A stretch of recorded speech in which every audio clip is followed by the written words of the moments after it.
I'm super excited to be here, which I usually am, but I have yet to really get a really good presentation on double empathy. So I am glad to be here in person to be able to experience this. And we have Dr. Lilia, who will present. And I'm going to let you go ahead and introduce yourself. And let me just, I guess I should probably say, to mute yourself, consider everyone's perspective, and I think we're going to be good. It's going to be a good Friday. Are you ready? Okay, Perfect. so I'm not gonna do much in terms of my sort of self introduction. If you want to know more about me, you can go to my LinkedIn profile or to my website, which is www.autismdoctor.org. I will just say that I am neurodivergent, and I was diagnosed with ADHD and autism in this order, in very sort of rapid sequence in 2016 when I was 36 years old, just before my 37th birthday, essentially. And it was a interesting event. It were two difficult events because everything else was difficult that was happening around me. Despite being a psychiatrist as well, at the time that I was diagnosed, I was an advanced trainee in child and adolescent psychiatry in Oxford, which in the US terms translates into essentially fellowship. Despite being a trainee in psychiatry, I had no idea about double empathy, I have to say. And I guess this just shows you how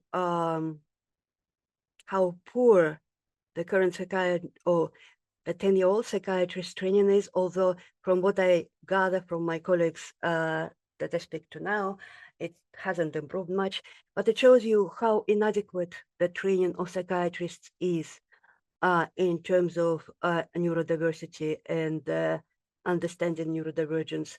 Because as you know, and as I learned pretty quickly, once I was diagnosed, double empathy is one of those key concepts in that you need to understand, that you learn pretty much the moment that you start diving into the neurodiversity movement and become interested in studying autism and becoming an advocate. Now, despite being ignorant of double empathy, I wasn't ignorant of empathy as an autistic person. I wasn't one of those who believed that autistic people cannot have empathy. It's a bit off the tangent, but I'm also a mother to two neurodivergent kids. They're both ADHD, just like me, and I'm married to an ADHD guy, which is probably how our kids got the ADHD as well. So because I always believed in communication, and since I realized that my children are different, I started trying to view the world from their point of view, and I saw the immutable and incontrovertible evidence that they have oodles of emotional empathy.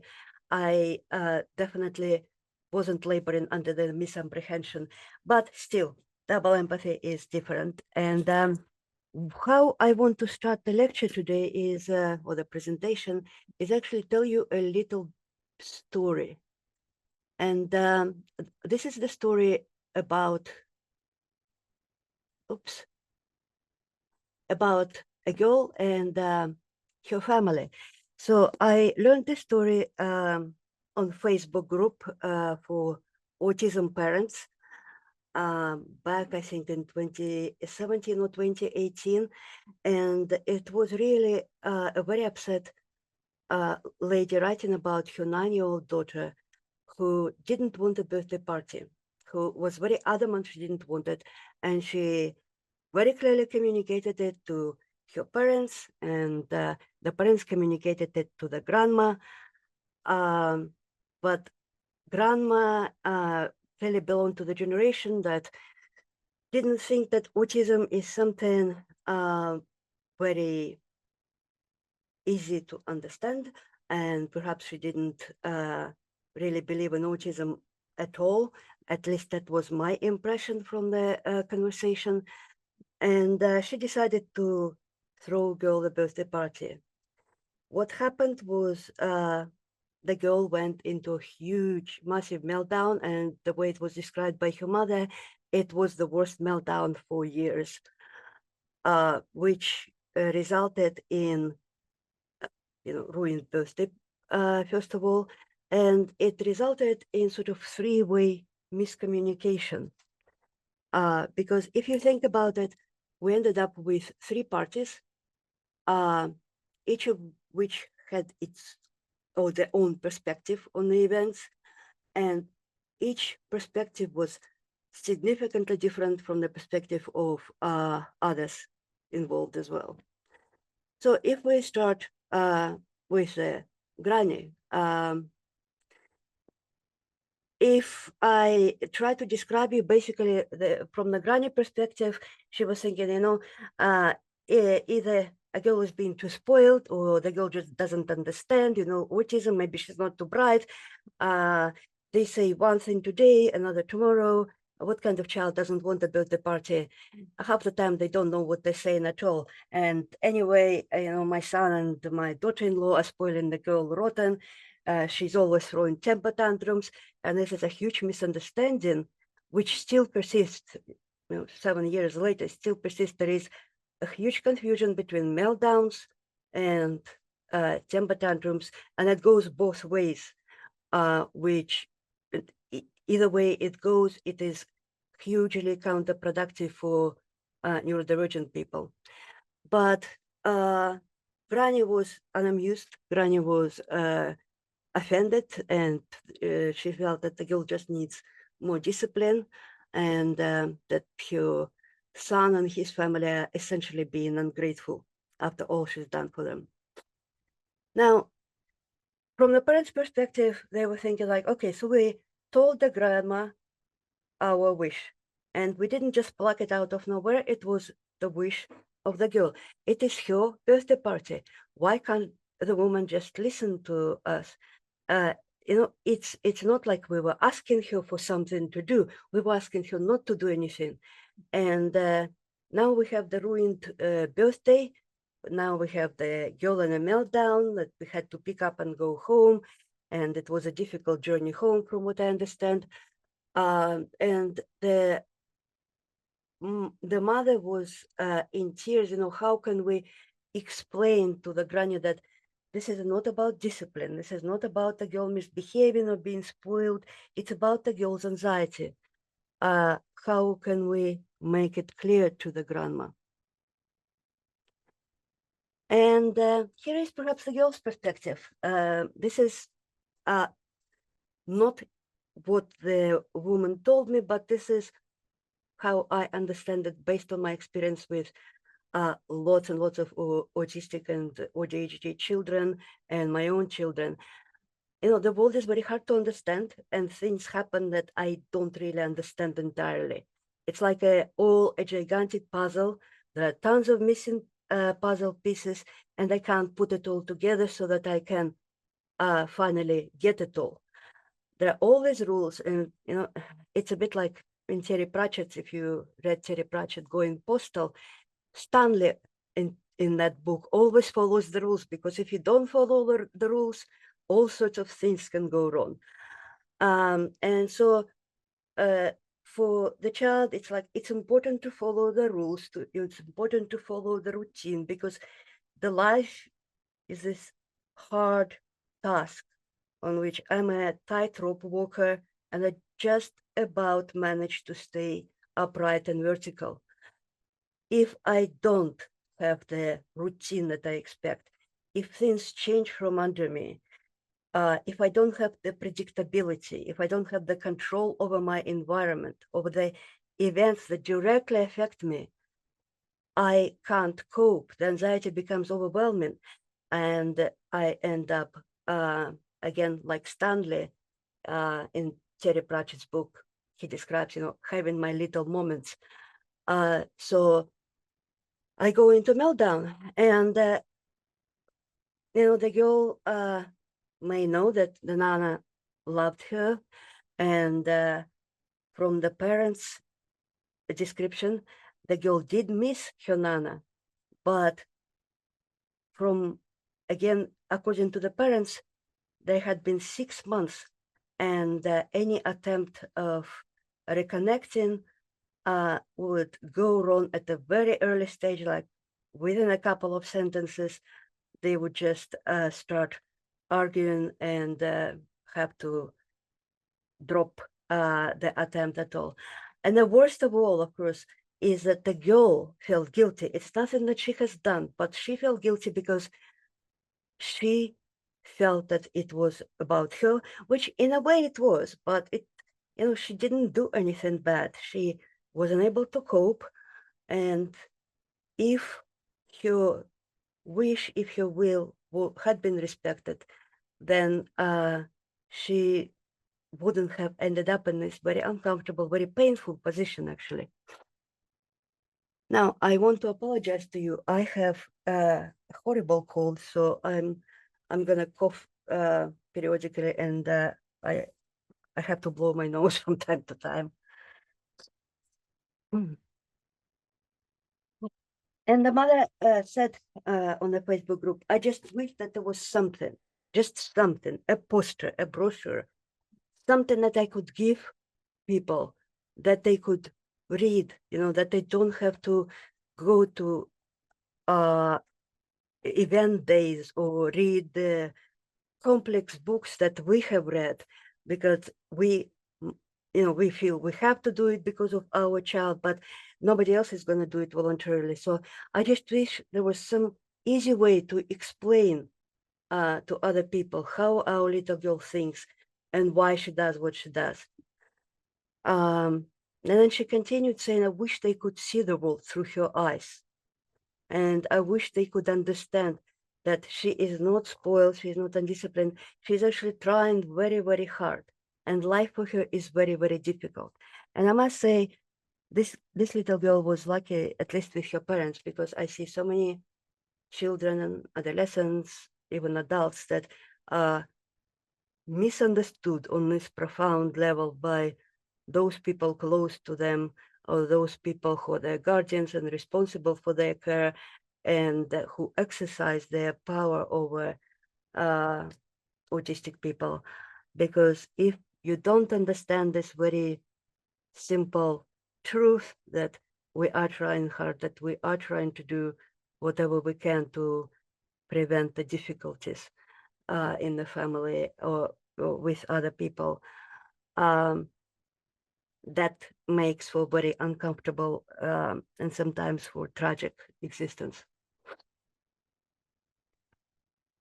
So this is when I started thinking about it, and I thought, okay, I had to resign from my fellowship because by the time everything was diagnosed, and all my, stubbornness and disrespect of hierarchy, etc., were explained by autism and ADHD. I was profoundly depressed, and I wasn't able to continue my training at that time. And I was also told that you cannot train in psychiatry if you're autistic. So that was about 10 years ago. And I had to resign, and I had plenty of time on my hands, and this sounded like a challenge to me. So I started thinking about it and started researching things. And this is when I discovered the double empathy problem. So if we go to the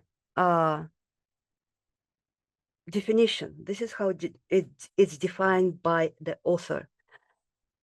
It's and I'm going to read it first, and then I'm going to explain it, because it is actually formulated in a very academic, sociology type jargon.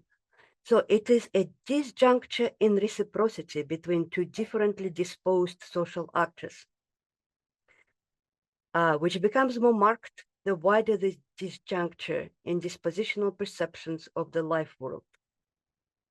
In other way, two people whose social reality is very different, whose life world is very different, cannot understand each other, cannot communicate on the same plane. And the disconnect, the misunderstanding becomes the worse, the more different the realities of these two people are. And it is perceived as a breach in the natural attitude of what constitutes social reality for neurotypical people, and yet an everyday and often traumatic experience for autistic people. So in other words, it is perceived as a breach in social rules, breach in the appropriate behavior by neurotypical people, because they're in the majority, and what is the norm is judged by the neurotypical people. And they cannot understand how traumatic the everyday experience for an autistic person could actually be. So this was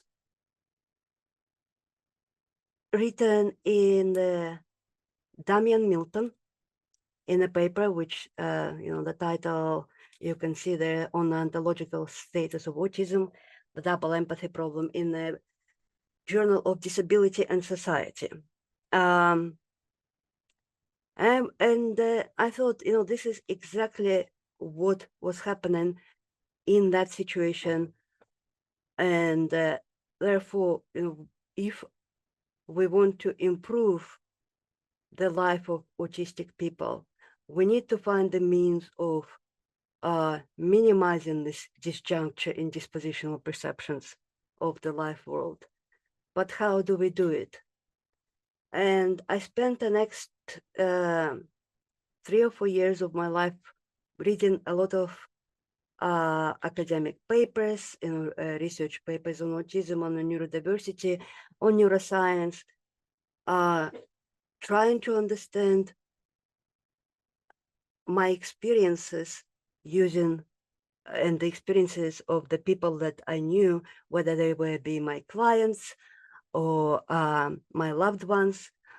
I was trying to explain all these experiences using the knowledge that I kept acquiring and expanding on a daily basis.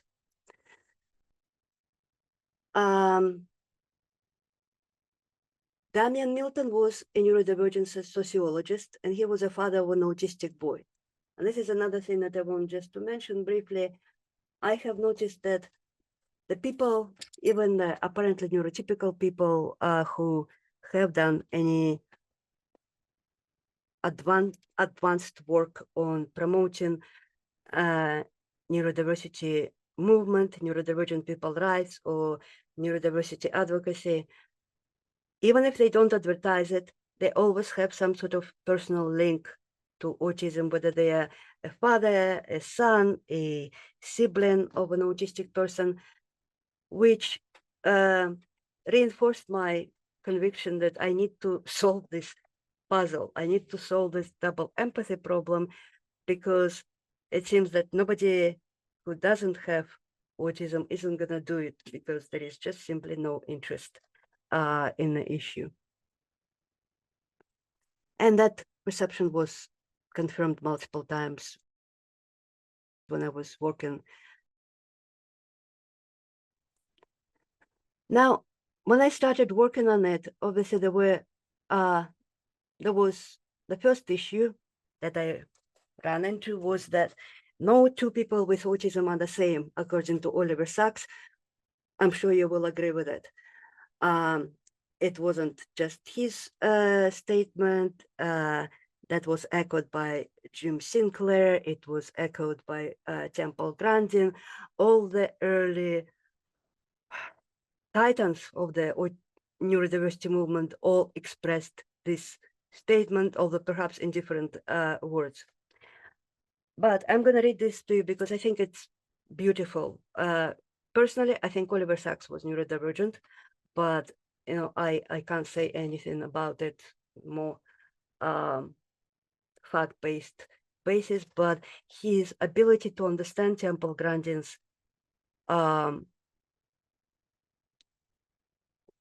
perspective and everything that I know about his own life from his memoirs and his experiences that he describes with as a neurologist, etc., it all echoes the neurodivergent experience as far as I can see.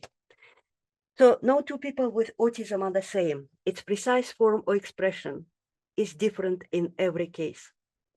Moreover, there may be a most intricate and potentially creative interaction between the autistic traits and other qualities of the individual. So, while a single glance may suffice for clinical diagnosis, if we hope to understand the autistic individual, nothing less than a total biography will do. And of course, nobody has the time to, write total biography of the individual, even when we do the assessment for autism or ADHD. The current methods and the current diagnostic tools are very sort of mechanized and very tick box oriented, to the point that people who are not neurodivergent themselves, psychiatrists who are not neurodivergent themselves, frequently miss autism and ADHD, especially autism. So I was like, okay, without writing a total biography of every individual, and again, like the mother of that little girl said, without reading a massive amount of complicated books on neuroscience and autism, how can we explain things? And I have to say, as I was reading the second edition of Jutta Frith, Autism, the Enigma, I again found a very similar insight because of the tremendous individual differences between autistic individuals and because of the inevitably changing needs during the course of life. Specific advice has only limited application. So that gave me the understanding that, okay, so the current, or even the current, but definitely at the time, so we're talking about 5-7 years ago, training approaches to autism and neurodiversity were not particularly oriented towards understanding the neurodivergent individual as such. They were all based on behaviors. So this is the behavior, and this is a recipe of how to manage it. And this is what you should expect as an outcome. Once again, this is a very mechanical, mechanized, robotized approach. It doesn't give anybody the understanding of what is going on in the mind of the person who is going through the difficulty, who is currently maybe suffering or maybe seen as a jerk or uncooperative person with challenging behaviors, or rude, or rigid, and again uncooperative and stubborn, arrogant. What are we gonna do to try to explain this myriad of traits, and is it actually possible?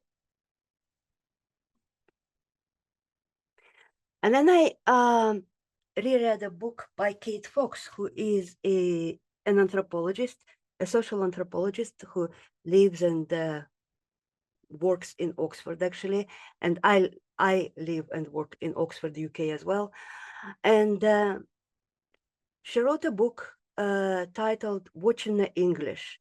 I have the first edition of her book. She recently issued the second edition, but this is one thing, interesting thing that attracted my attention. those who are most fluent in the rituals, customs, and traditions of a particular culture generally lack the detachment necessary to explain the grammar of these practices in an intelligible manner. And that's when I thought about the vast amount of neurodivergent people, delivering neurodivergent training. And I am the first person to say that any neurodivergent training must be delivered by neurodivergent person. But I think very often they lack tools to be able to do that on a generalized basis and not simply explaining their own experience. And this is what Kate is talking about here, the grammar of these practices. So she's talking about the generalized approach to explaining the culture as a whole.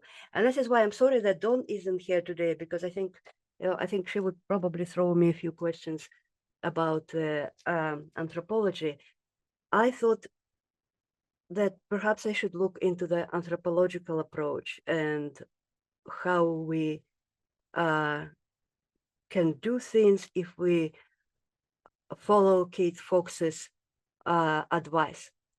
So to continue Kate's quote, this is why we have anthropologists.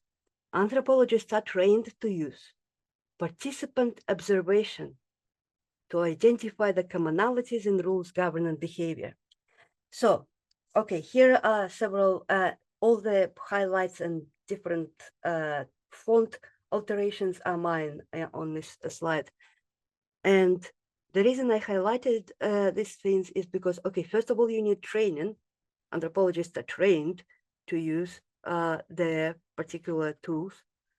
The tool is called participant observation, which is participating in the life and culture of people one is studying, so that you can gain a true insider perspective while at the same time remaining slightly away from it, slightly detached, in order to maintain your objectivity.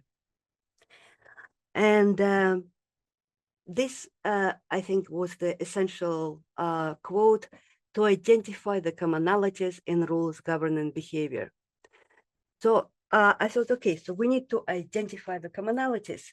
And that gave me a new direction for pursuing further research and further understanding, trying to further my own understanding of myself and other neurodivergent people.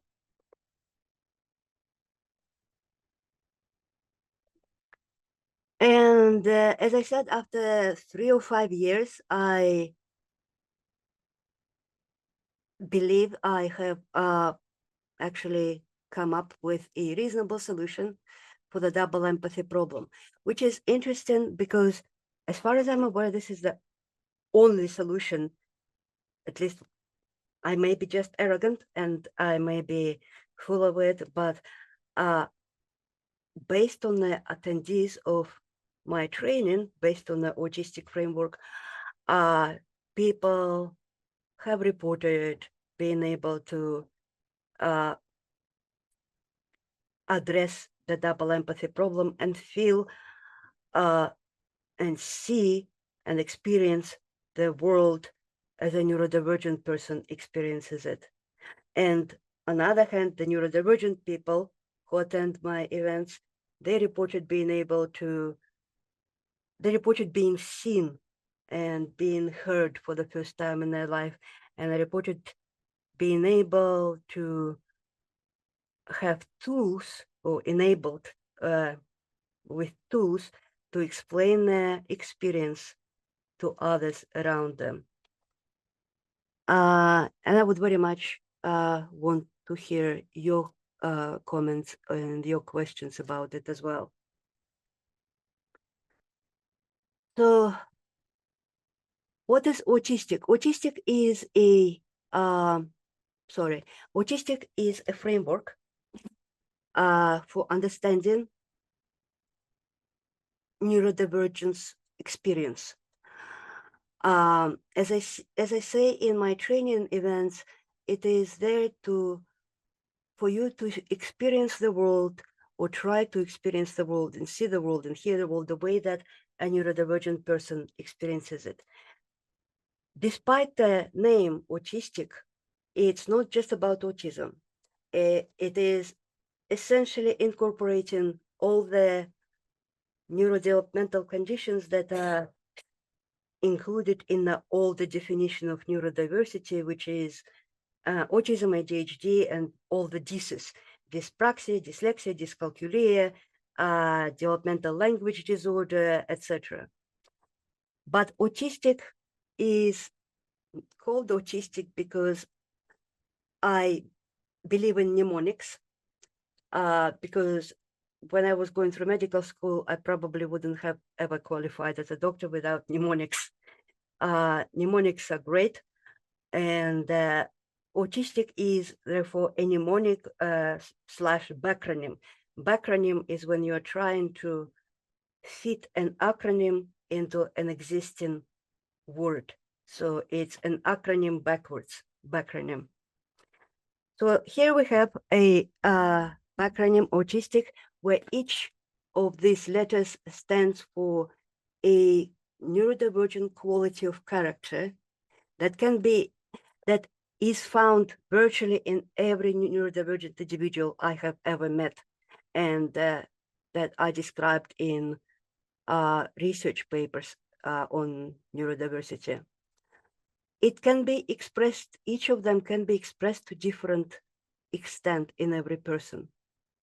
And if you imagine, 8 traits, each is expressed to different extent, and then add to this the dynamic changes of the environment, it all fits into the constantly fluid experience of the neurodivergent person and a vast variety of a neurodivergent character. So the first one, and if autistic didn't start with A, I would have made something else, because I think anxiety is one of the key issues that is essential to understanding neurodivergent experience. So autistic is anxious, and this module 1, covers the 3 drivers of the neurodivergent anxiety, which are intolerance of uncertainty, interoceptive sensibility, and loose central coherence. Now, this used to be called weak central coherence. And somebody came to my launch of the training back in 2024, and then wrote in the feedback that they're not going to come to anymore because they didn't like the term weak, because they felt it was just a medical model dressed in some neurodivergent language. So there are different ways to talk about this phenomenon, and actually there is a whole module dedicated to this, which we're going to talk about in a second. But these 3 issues interacting together, they can explain the vast majority of the anxiety experiences that a neurodivergent person is struggling with. And actually, this is my second presentation with CASY, and the first presentation that I did was on neurodivergent anxiety, which, if I understand correctly, people very much enjoyed and found useful.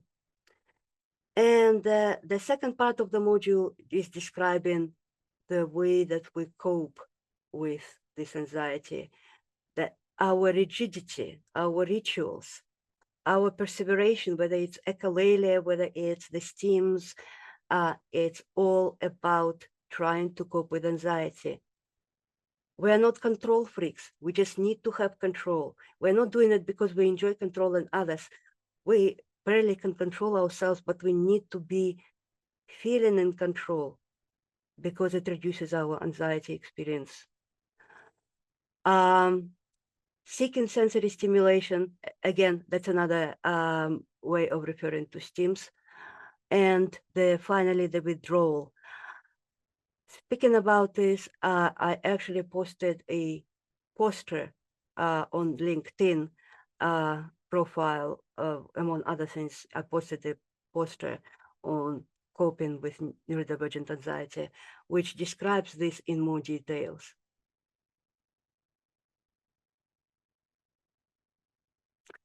Now, the second module, and this is actually that is not talked about often at all, and I do not understand why, because it is there in the literature.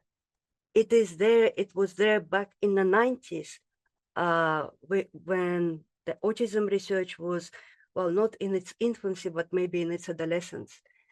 Autistic or neurodivergent people are very uneven, and the unevenness addresses a lot of issues. So it applies to our performance, because we can be stars one day and we can't do a simplest task another day. It addresses the sensory processing. When we are happy, we can cope with significantly more sensory stress than when we are stressed out already. Our emotions go up and down very uneven way, and our IQ profile is very scattered, but it's not talked about. At the same time, it's we have the unevenness in developmental sense, and how I like to refer to it as every neurodivergent person has at least 6 ages. There is our chronological age, which is how old we are according to the calendar. But then there is the biological age. For example, we tend to go through menopause and through puberty early. Oftentimes, there is intellectual age. There can be either delay or there can be precociousness. There is a moral age, which can be way up there. But then there is also social and emotional age that tend to lag behind. And what is critical, especially when the person is upset, is it's absolutely crucial to address them at the appropriate age. So if the person is currently emotional, you're not going to get anywhere if you address them according to their chronological or intellectual age. You may need to talk to that 16-year-old at the level of 10-year-old if the social age is 10, or and they get into some social issues, or if they are currently emotionally distressed, you may need to go down to 5, because there are a lot of 16-year-olds that I have worked with that are about 5 to 7 in terms of the emotional age, if you sort of use normative descriptions.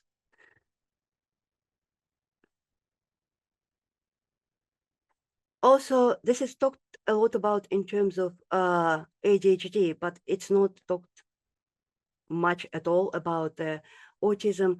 We're time blind. A lot of us are time blind. Now, it can go other way as well. Like everything with autism, we either have oodles of it or we have nothing. I am absolutely time blind. My husband can say the time. If you wake him up in the middle of the night, he can tell you the time without looking at his watch, which I'm very jealous of. But for a lot of us, we just don't have this internal clock that tells us how time is passes.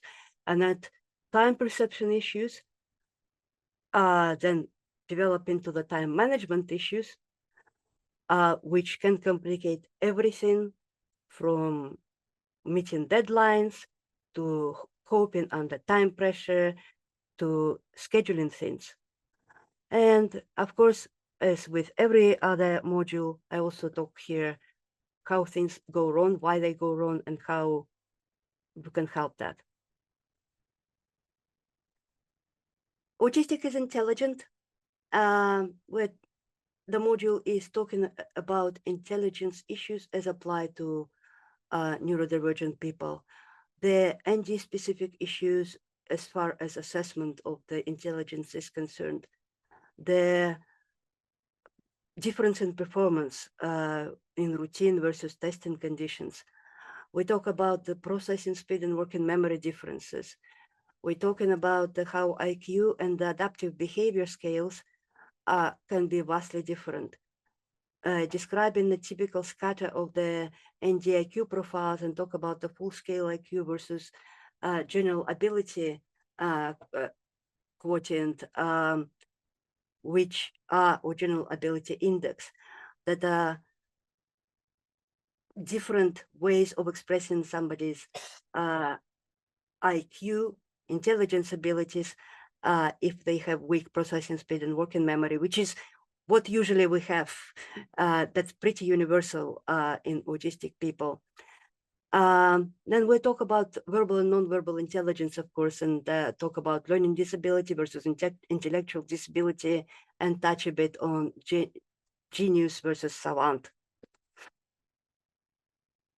Module 5 is sensory, and probably it's the most contentful and most busy module of all of them, because it's describing not only every sensory issue that we can struggle with.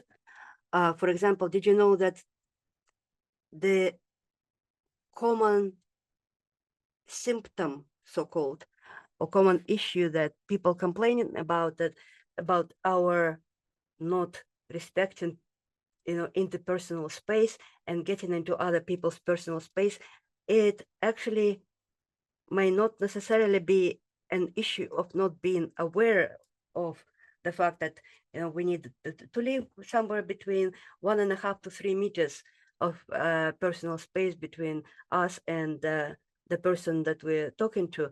It may be because we cannot adequately assess or accurately assess our position in space.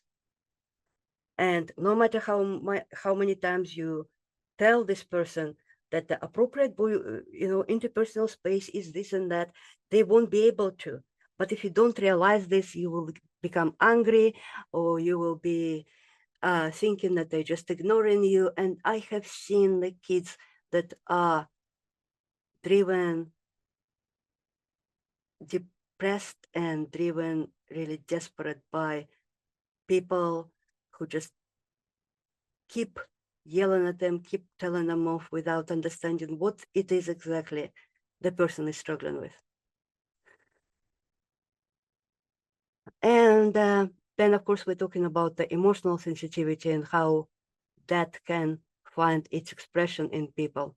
I'm sensitive to time myself right now, so I'm not going to talk in detail about each of these points. Now, autistic is thinking. That's module 6. And this is where we talk about the qualities of thinking process in neurodivergent people. We also talk about the process itself, like top-down or bottom-up, lateral thinking or stepwise thinking, and the tools. And this is very important, the tools. Is our thinking verbal or pre-verbal? Is it monochannel or polychannel? And this is something that most of you probably don't know, because it's so weird, but I have it. So ticker tape synesthesia, it's a particular way of thinking that can be good and can be bad, depending on the situation. Autistic is very intense. Emotions, intense. Relationships, intense. We have intense drive, we have intense morality, intense sensory perception, and we can think very intensely. And of course, our special interests are very intense as well. And the final module is autistic is coherent. And here we are returning back to the issue of the loose central coherence. So in the first part of this module, we talk about the executive dysfunctions and very common issues, everyday issues like autistic inertia or rigidity or perseveration.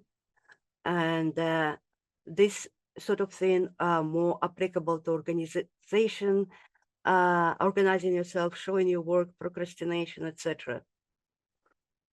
And the second part is about central coherence and neurodivergence. And what is central coherence, how you can understand it, how it manifests in neurotypical and in neurodivergent people, and what advantages as well as disadvantages it can have.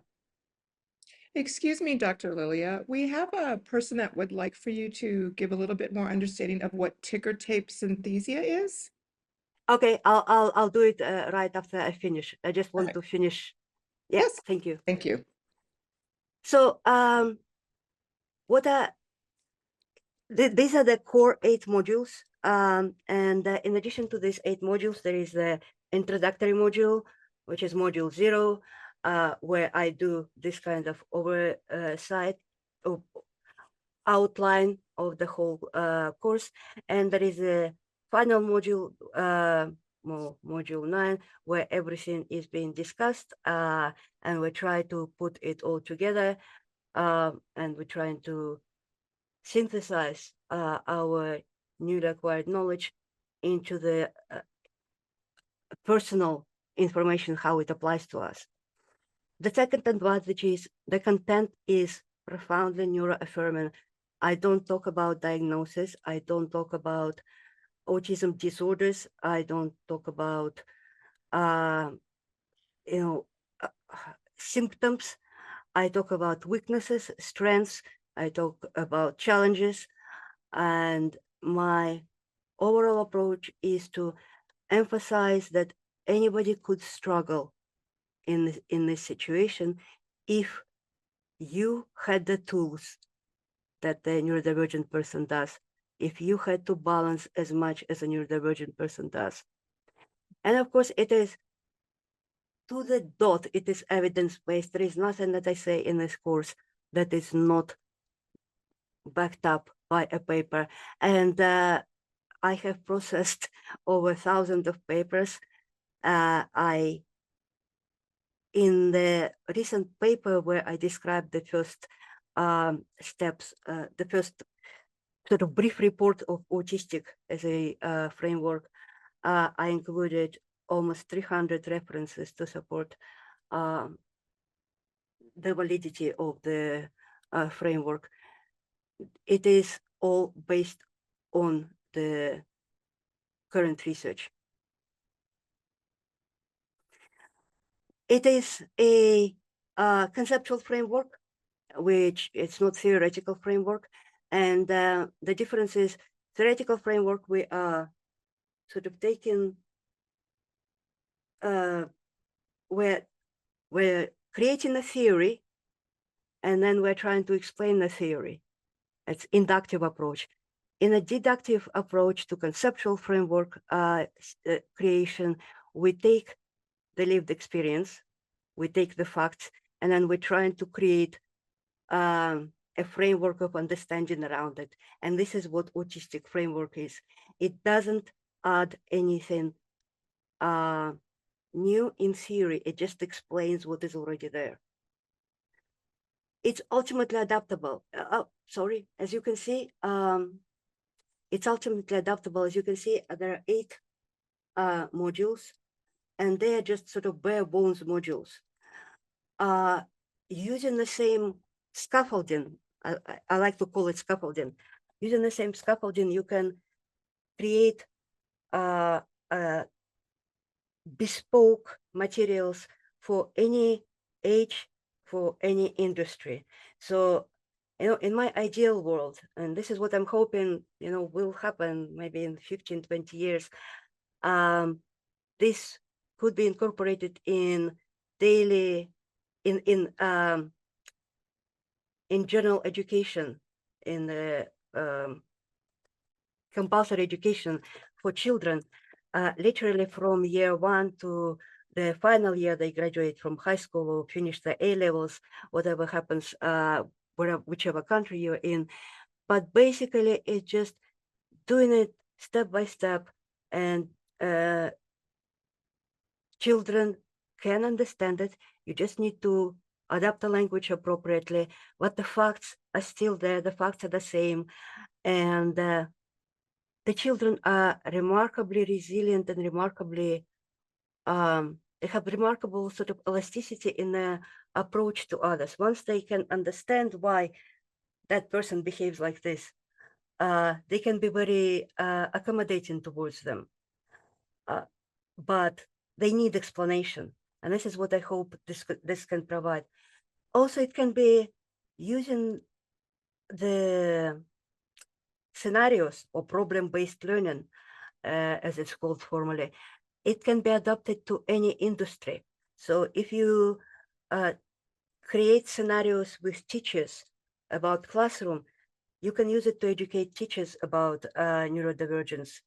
If you create scenarios in a hospital or in a ambulatory care clinic, you can educate healthcare professionals.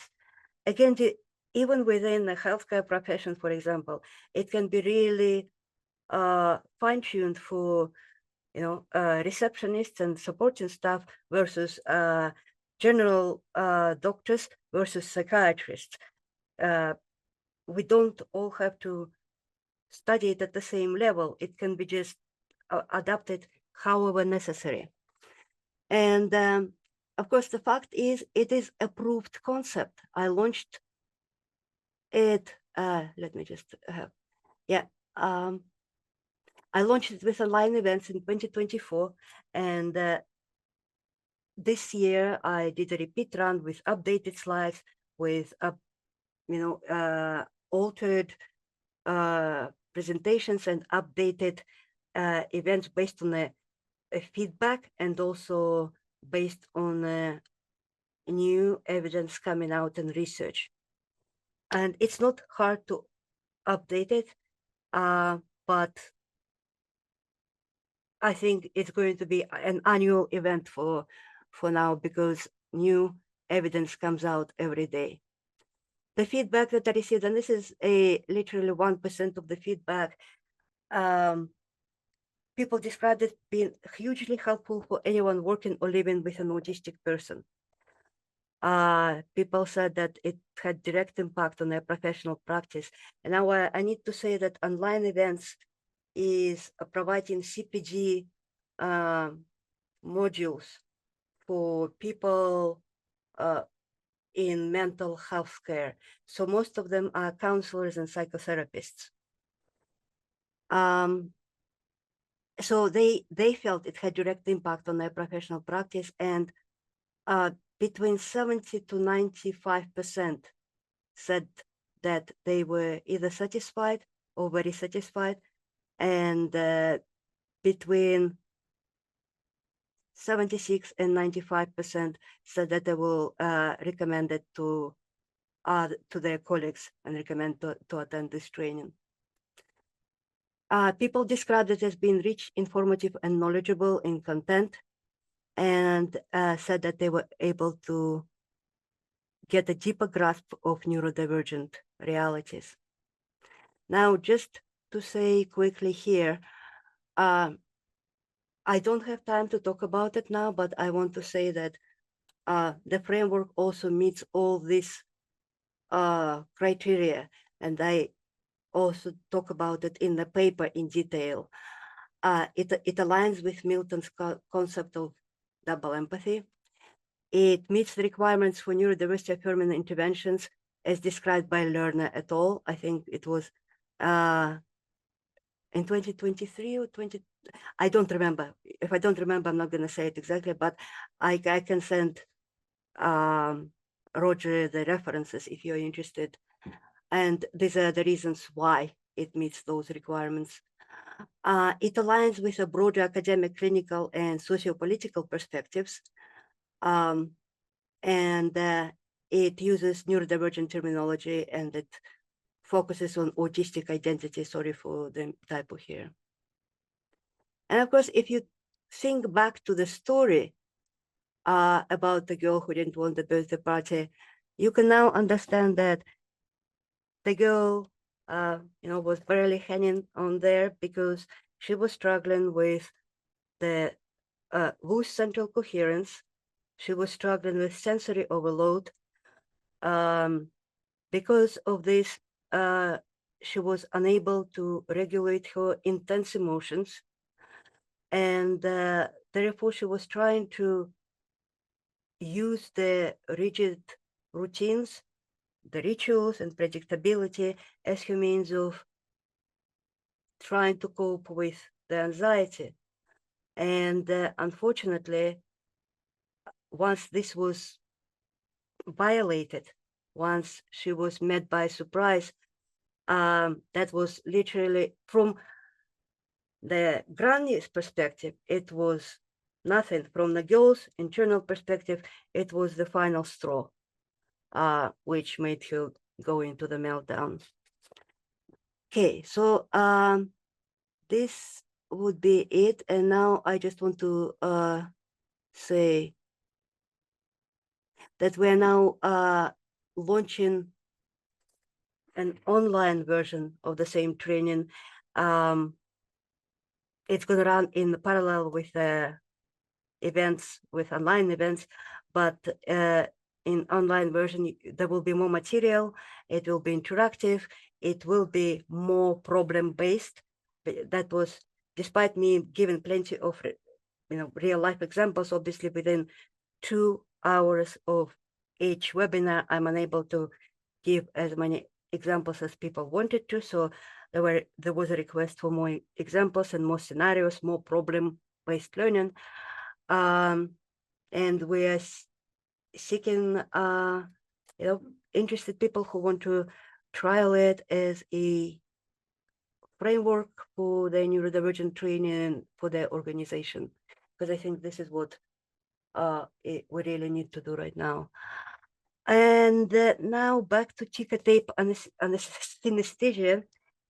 It's the way of thinking. Some people think in words, some people think in pictures, some people think in hearing the voice of their own or somebody else's voice that says their thoughts inside the head.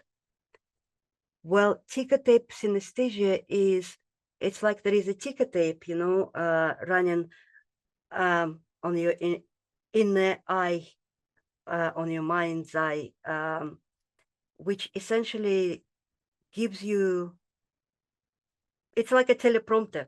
Imagine like when I'm talking, I'm reading the teleprompter that only I can see. This is how I think.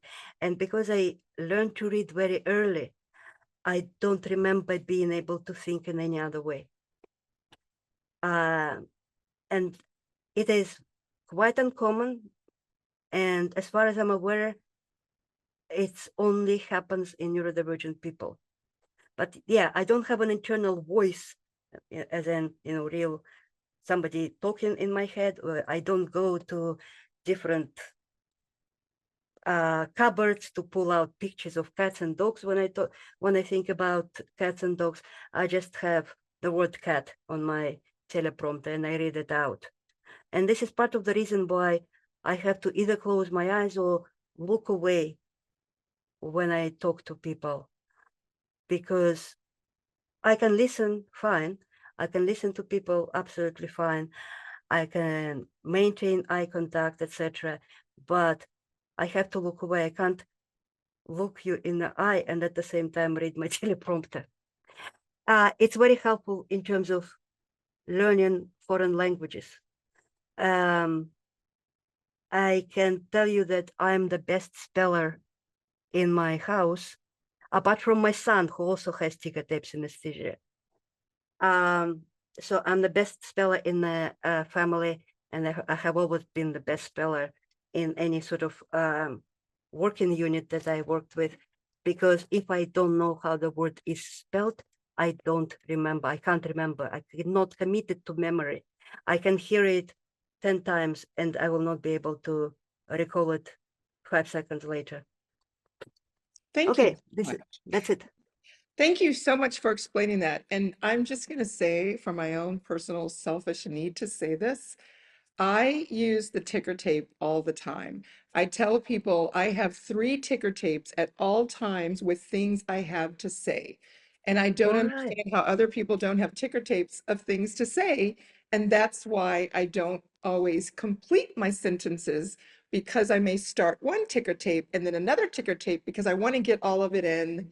And that's the way my ADHD brain works. That is interesting. That's fascinating. You're the first person that I speak to that has more than one. No, fortunately or unfortunately, I only have one. I wish I only had one. I spent a lot of Yeah, days in for those ticker tapes, and that's I okay. imagine. I imagine. So this was so good. I feel like it's like we need like part 2, 3, and 4. But I definitely am excited about learning more. And there's lots of great comments. people are saying, thank you so much. It's been amazing. I don't know if you can see the comments. When is the training coming out? If anybody has any pressing questions, I know we're a little bit off time today, but we do have about 2 or 3 minutes if anybody has something they wanted to sort of, and we know how to get in touch with you or find your, do we have that information, your LinkedIn or your website from I Dr. believe Roger put it Okay, on a post about this event. Yes, perfect. but I Perfect. can just say that it's very simple. It's autismdoctor.org. There you go. There you go. I'm gonna release this other ticker tape, and I do apologize if someone else is in the queue. I look to make sure. Um, the story that you told in terms of the birthday party resonated with me so much because it is the number one scenario that I have to discuss with parents of autistic children that I coach because they will say, I just want to have a birthday party. And I have to help them understand, who is the birthday party for? Is it for you? Precisely. Is it for the child? And I know in America, birthday parties have become more adult driven than children driven. So, and most of us don't even Here too, remember. don't worry. Yeah, we don't even remember our birthday parties. I mean, I don't remember any of my birthday parties. And now we can like do AI and fake birthday party photos. However, one of the ways I convince parents to let it go, besides getting them to understand their child's autistic perspective, is I say to them, listen, you know that little Annie, who is the popular girl in class, her mother is going broke purchasing birthday gifts because she's invited to every single party. So be thankful your child is not invited to every single party because it's very costly to buy Christmas gifts. Speaking as a mother of two, you don't want your child to get invited to every party. But it is something that definitely the story scenario, grandmothers can be tough. They don't back down. Moms have trouble standing up to grandmothers. I totally get the scenario, but I think it is important for something as simple as a birthday party for parents to start that process of understanding and respecting. It may not be your kiddo's thing, and it's really okay if you don't have a lavish birthday party. The world still spins. So thank you Absolutely. for that story. It's a great analogy. All right, so we have, um, all right, perfect. All right, does anybody have any last words? We have thank yous, thank yous. This was great. It was really good. Thank you so much. I really appreciate the opportunity to speak to people. Thank you. It was very, very good. I don't know. I will say just really quickly, and I know some people, we can leave at your leisure, but I'm not sure if you saw the message that talking about the birthday party and sort of reframing the rigidity, right, of the autistic child, where it was really the grandmother who felt like this is what you do for kids and every child should like a birthday party. And, when I read that, and I'll let Dr. Lilia, but I did think about the concept of, you know, so some people are rigid. Like, I mean, why is that such a bad thing? I mean, it's like, I don't understand why there's like a negativity Yeah, about people who are rigid. We need rigid people, those accountants, we need some of those people in the world. So anyway, yeah. that was a comment. I'm not sure if she's still here, but she did um, put that comment in there. Well, I always thought, where did the girl get? Why is the girl autistic? It's not like she just this spontaneous mutations type thing is extremely uncommon. Yeah. So it's fair to assume that grandma probably has her own autistic traits. Yes. Yes. And grandmas are tough. Grandmas are tough. Yeah, They are tough to shift. yeah. All right. And I also saw that somebody I put in like the that. chat, Passionately committed. Thank yes, somebody in the chat said, when is the training coming out? It's coming out in, I think, either in December or in January. I think the plan was in December, but I think it's going to be in January. Anyway, just if you sort of sign up for the updates, you. and Okay. I haven't sent a single updates in a year time, so you will not be overloaded with emails. So if you sign up for updates on my website, you will receive an email. All right, thank you. And thank you to everyone for joining us. I know once they do all the editing to make sure our names are confidential for the YouTube replay, that will be coming up soon. And everyone enjoy your spooky weekend, whatever you do with it. I'm here in Mexico. I'm going to go explore what they do in Mexico this weekend, which should be interesting. Oh, I'm And so I'm sure it jealous. involves a It's lot of nice and tequila. warm. We actually have a cold front, which is kind of strange. Thanks All everyone and right. have a great weekend. And thank you so much, Dr. Lilia, for sharing this really very insightful and necessary information. Thank you for having me.